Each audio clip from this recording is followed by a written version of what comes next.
Hi everyone, this is Janine Ko, aka Janine the Tutor. Happy Saturday. Thank you so much for coming in today. And for today's class, we'll go over Algebra 2. So, just to start off, I just wanted to express my concern for you guys. I know now is a very critical time for the majority of the students because of the school closures. So, as a way for one class and I, Janine the tutor, to help you stay on top of your studies, we are running daily classes and they're free for math and chemistry from grades 11 to first year college and university. So, in addition, we are also offering and giving away 100,000 hours of free private tutoring. So, make sure to scroll down below and book your time slot. Okay, so if you guys can see my screen, can I get a yes, please?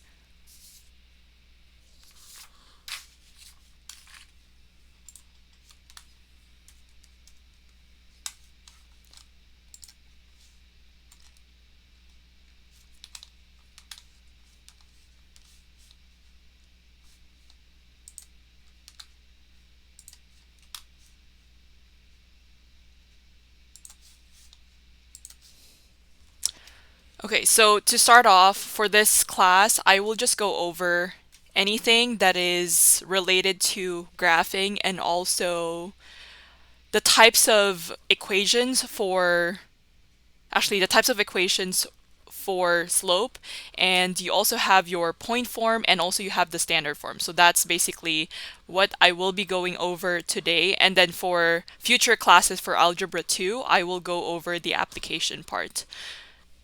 Great. So for the first question, right, it's asking us domain and the range for the following relations. So maybe we can just go over what domain and range is. So to start off, basically domain is all of your x values that are possible. And then for your range, it's all of your y values that are also possible. So typically, I think what you've covered in class is terminology such as input and output. So it's a very similar concept. So your input is basically your x. And then on the other hand, if you have your y input, that's going to be your range, right? So that means for your domain, right, because we know that it's a set of coordinates that we have for part A, right? We have 3 comma negative 2, right? And our x would be 3. That means our domain would be 3. And then you have 4, you have 0. And because we have already mentioned that 4 is one of our domain, that means that's also a part of that. And we're just considering this as 1, just one of the fours, right? We're not going to say there's 4 comma 4. And then you have 3, which is another number which we've mentioned earlier, right? So maybe we can just write this down. So we have 0, then we have 3, and we have 4, even though for 3 and 4, we do have 2 of them. And then for range, right, because we said these are all of your possible y values, that means we're looking at our y coordinate. So in this case, we have negative 2, we have 4, we have negative 2 again, we have 1, and we have 2. So maybe we can organize this from the lowest number to the highest number. So we have negative 2, right? Okay. And then the next one would be 1. We have 2. Then we have 4. Okay. Negative 2, 1, 2, and 4, right? Does that make sense, everyone? So that's basically what our domain and range is for part A. Moving on to part B, it's going to be a similar concept here. So we're looking at possible x values. In this case, we would have negative 3, 0, 2, 9, and 23, right? So we can just write that down.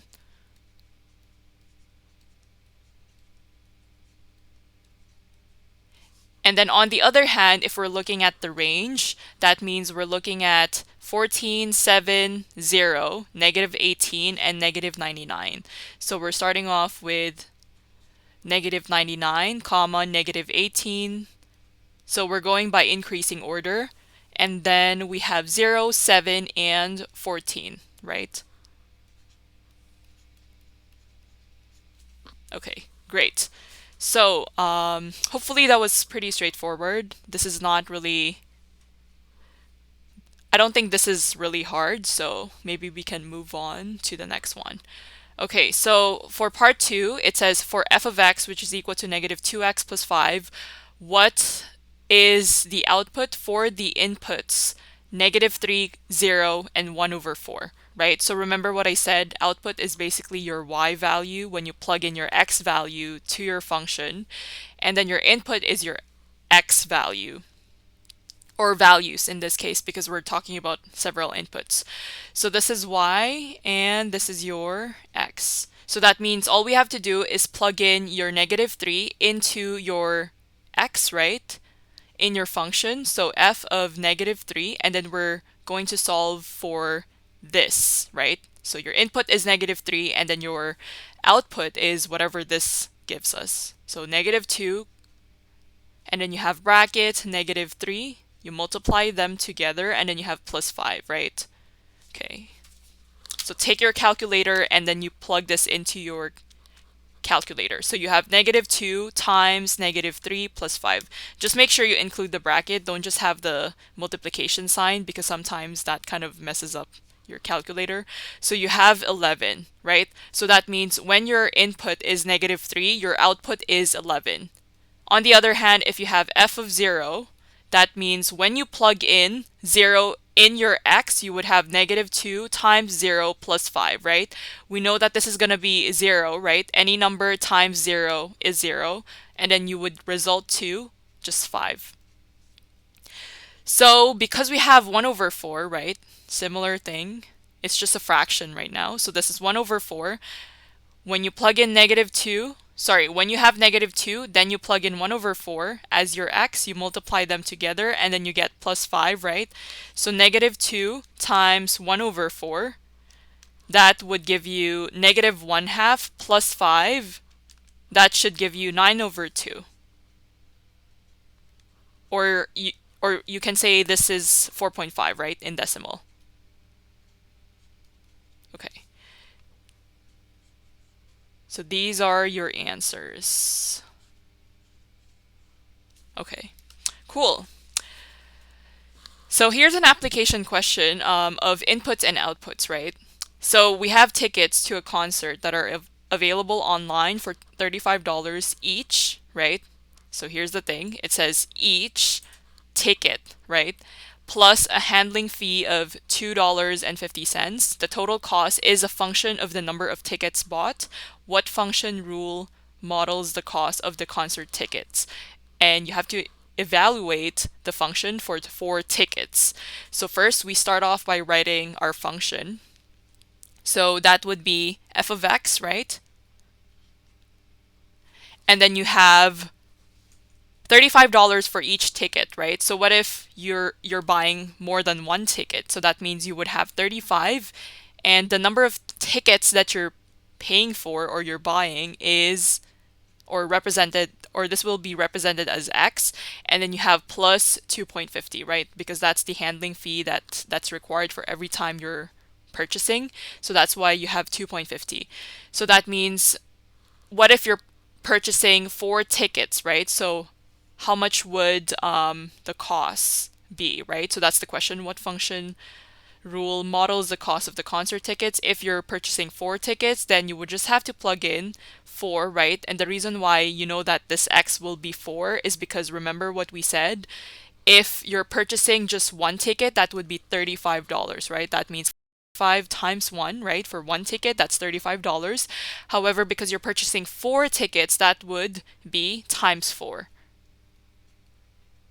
So 35 times 4 plus 2.50, that should give us the cost of the tickets plus the handling fee. So 35 times 4 plus 2.5, or 2.50, that would give you 142.50. So just make sure you have your dollar sign. Okay, so 142.50 is the cost when you're purchasing 4 tickets. Just so you know, for the people who just came in, just wanted to say hi. And also, anything that I've covered, right, this whole session is recorded. So make sure to check that out after the session. So don't write things rapidly. I'd rather you pay attention as I'm talking. And take your calculators out so you can actually follow and punch in the numbers. Okay, let's try number 4. Okay, so here is a question. It says, what is the graph of each direct variation equation? Okay, so this direct variation, oh, and there's the rhyming. So here we have this concept, right? So what exactly is direct variation? So basically the whole point of this is to find the ratio of y over x, right? And why is it y over x? We actually denote this as k, right? So the constant of the direct variation is what we call k, right? So this k is just a ratio of y over x, right? So if you're looking at part A, you have y is equal to 3 over 4x. Therefore, your k is 3 over 4, right? So that's just the ratio between your y and your x. And then because we have this constant, right, that means we also have a condition where k cannot be equal to 0, right? Because otherwise you wouldn't really have any ratio to begin with. That's why k cannot be 0. Okay, so we need to graph this function or linear equation. So we have y is equal to 3 over 4x, right? So essentially this is basically our slope, right? So maybe we can start off by drawing our x and y axis.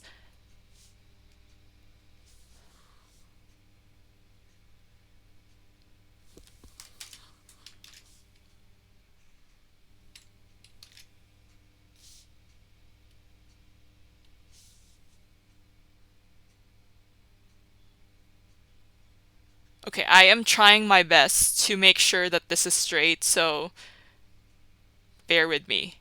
Okay, there we go. So this is your y and this is your x-axis, right?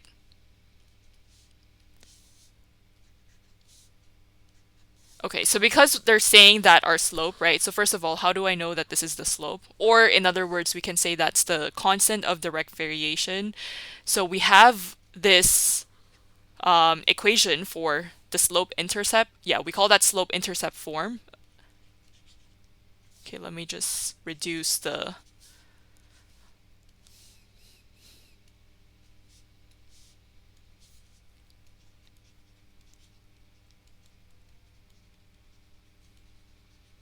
So we have what you call the slope-intercept form, where we have y is equal to mx plus b, right? So this is in the form of an equation of a line where you have your slope and then your y-intercept would be b. Does that make sense? So what we have here, the three of that, that's essentially your m or your direct variation constant. And then that means you're going rice over run. Does that make sense? So rice would be 3. So 1. I'll use a different color for the line. Maybe it would be easier for you to see. So that's going to be in purple. There we go. So rice, that means we're going up our y-axis, right? And because it's a positive slope, it's not a negative number. That's why I know it's a positive slope. Therefore, when you're drawing your function, it has to lie in quadrant 1 and quadrant 2, right? Sorry, quadrant 1 and 3. This is quadrant 2 and you have quadrant 4. So it has to be shown here and here. Okay, so what exactly do I mean by quadrant 3 and quadrant 1? So in that case, because you're rising, right, and that's 3 units up, that means you have 1. So let's scale this as 1, 2, 3. Does that make sense? And then run would be 4, right? So once you hit this 3, you're going to run to the right because it's a positive slope. So you're going to have 1, 2, 3, 4, right? Does that make sense? So you're going to have a point here. So that's 1, 2, 3, rice for 3 units, and then you run 4 units. 1, 2, 3, 4. Okay. And because we don't have any y-intercept right here, it's 0. Actually, we do have a y-intercept, which is 0, right? So this is plus 0. That means we're going to pass our origin, which is 0, comma 0, right? That's where the origin is. It's where you have your x equal to 0 and your y is equal to 0. So you're going to have that right there. Okay, so how do we draw this and make sure that this is scaled? So from here, right, what happens to your function here? That means you're going to have the same thing, right? So 1, 2, 3. And because you know that your line has to be in quadrant 1 and quadrant 3, you need to make sure that you're moving to the left as opposed to the right. So 3 down, 4 to the left. So 1, 2, 3, 4, right? So that's going to be somewhere here, right? Because it's 3 down, 4, 1, 2, 3, 4 to the left. And this is how your line should look like. Okay. Is that clear, everyone? Okay, that's the only thing that we're being asked, so we just need to graph. Okay, moving on to part B. So we have y is equal to negative 2x, and we need to figure out what the direct variation constant is, and right off the bat, we can say that it's negative 2.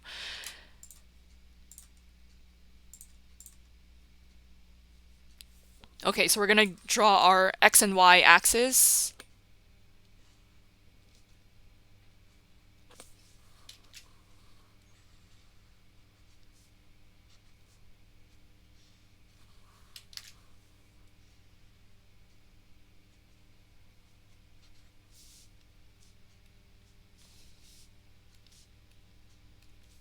So this is your y and this is your x, right? So k is equal to negative 2. Maybe we can write that in the beginning. So we said k is equal to 3 over 4, right? Yeah, maybe we can just write that here. K is equal to 3 over 4. There we go. And then this one is k is equal to negative 2. So that means our slope is negative 2, right? We don't really have any y-intercept except y is equal to 0, right? Which is right here. Okay, then you're going to graph your function or your line. So because we have negative 2, right, which is our slope, that means when you're drawing your line or you're graphing your line, that means it has to be in quadrant 2. So it needs to be found in quadrant 2 and quadrant 4 because you have a negative slope. So let's use purple again. Okay, so that means negative 2 would be right here. So it's negative 2 over 1, right? So let me just quickly write that down. So rice is 2. So 1, 2. Run is 1. So that's going to be right here. So you have a point here, you have a point here because we know that your y-intercept rather is equal to 0. So it's 0, comma 0. So rice 2, run is 1, right? That's why it's negative. And then because we know that it has to also be found in quadrant 4, that means it has to go down 2, 1, 2, and then move to the right, just 1, right? So you call this translation, right? Actually, not translation, but you're just moving along your y and your x-axis. Yeah, well, it's translation. So if you take upper year courses for math, we call this a translation. Okay, so we just have to connect the dots, right?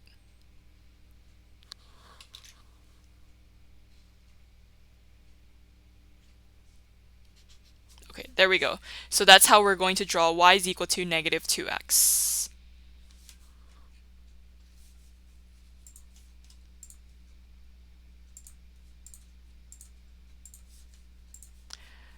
Great. So for each function, so moving on to question 5, for each function, determine whether y varies directly with x. If so, what is the constant of variation and the function rule? Okay, so first of all, what is the function rule? So the function rule is basically just an equation of y is equal to kx, right, in that case. And then your variation is just your k. So maybe we can take a look at A first, and then we move on to B, C, and D. So remember what I said about the constant of variation? It's basically the ratio between your y and your x. That means you need to divide your y value with its corresponding x value. So in that case, if we're looking at part A, we're taking 2 divided by 1, so that's going to give us 2, right? So our y over x, or k, is equal to 2. Again, why is it 2? Because you're dividing y with its corresponding x. So 2 divided by 1 is going to give us 2. Does that make sense? And then moving on to the second x and y values that we have. So we have 6 divided by 3. That means it's also 2, right? K is equal to 2. Now, if you have 8 divided by 4, that would give us 2 as well, right? So because we're seeing that every time we're moving from this x value to this x value and to this x value, we're getting the same ratio. Therefore, we can say y varies directly with x. Okay, maybe I can write that here. You guys can see this, right? Y varies directly with x.